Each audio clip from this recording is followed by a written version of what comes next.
Hello everyone, I'm Emily. And I'm Lisa. And welcome to ABA with ABS. We are excited to bring you episode 1 of our new Caregiver multi-part instructional series. The power of positive reinforcement. In this episode, to help teach your child appropriate behaviors and skills, and assist in reducing any inappropriate behavior. So if you haven't hit that subscribe button already, do it now. So you can stay current on the fresh new content each week. Like any other workshop or webinar, these videos are meant to provide general information on how to implement behavior change strategies.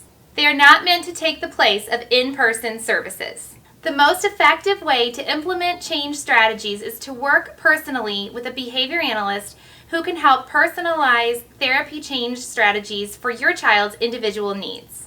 But if you're on a wait list, unable to find a behavior analyst in your area, or just looking for some additional information on ABA, these videos are a great way to learn some background on the principles of ABA and some helpful tips for implementing some simple ABA strategies in your home. Today we're going to lay the foundation for what reinforcement is and isn't, and how to identify effective reinforcers for your child.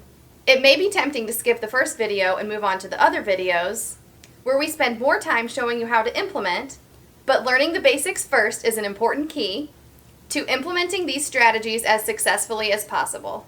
Sounds awesome. So let's dive in. What is reinforcement and why is it so important? That's a good question. Reinforcement is all around us. It's basically anything that happens after we do something that makes it more likely that we are going to do that same thing in the future.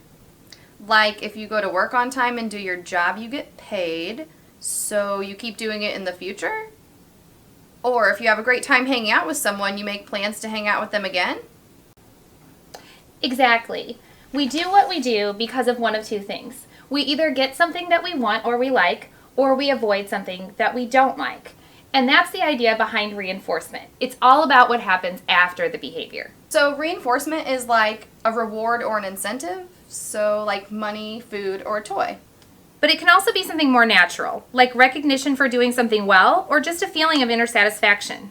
It can also be getting out of doing something we aren't fond of because of desired behavior, like not having to do your chores because you got an A on your paper. So is reinforcement the same thing as praise? Nice question. It's based on their history and different for every person. I love to go shopping, so I continue to go to the store or pop on my favorite online website to shop.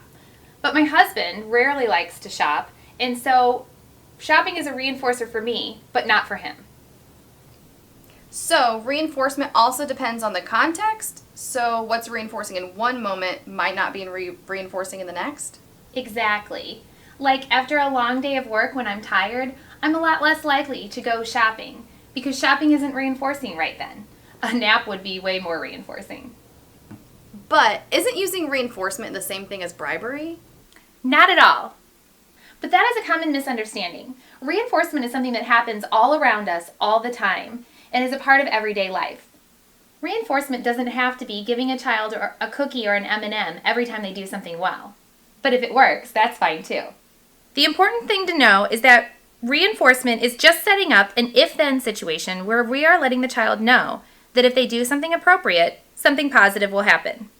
So for example, a way to use reinforcement would be to let the child know up front, if you clean your room now, you will have tablet time to play a favorite game before bedtime.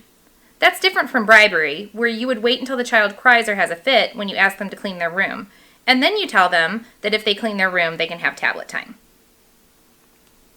So how do we figure out what is a reinforcer for a child? The first thing to do is to make a list of things that may be possible reinforcers. There are lots of ways that you can do this. You can watch what the child is doing or what he or she spends the majority of their free time doing. You can also ask the child or someone who knows them well what they think the child will like. Other ways of doing this are offering the child choices or just offering them something and seeing if they like it. The only way to really tell if they are reinforcers is to give them after something you want the child to do and see if the child starts doing that thing more often in the future. So, for a parent or a caregiver watching right now, what would be the first things that they could do this week to get started? There are 2 great steps that you can do to get started. First, make a desired behavior list of a few things that your child is not currently doing that you would like them to do. Some examples might be sitting at the table to eat with their family, cleaning their room, or using nice words and a calm voice to ask their brother or sister to do something. It's important to start with just 1 or 2 things that aren't too difficult for your child. For example, if your child won't sit calmly at a restaurant, you wouldn't want to start with them sitting for a 3-course meal at a fancy restaurant. You may want to start with them sitting with you for a quick snack or for an ice cream because it's fast or a favorite food for them.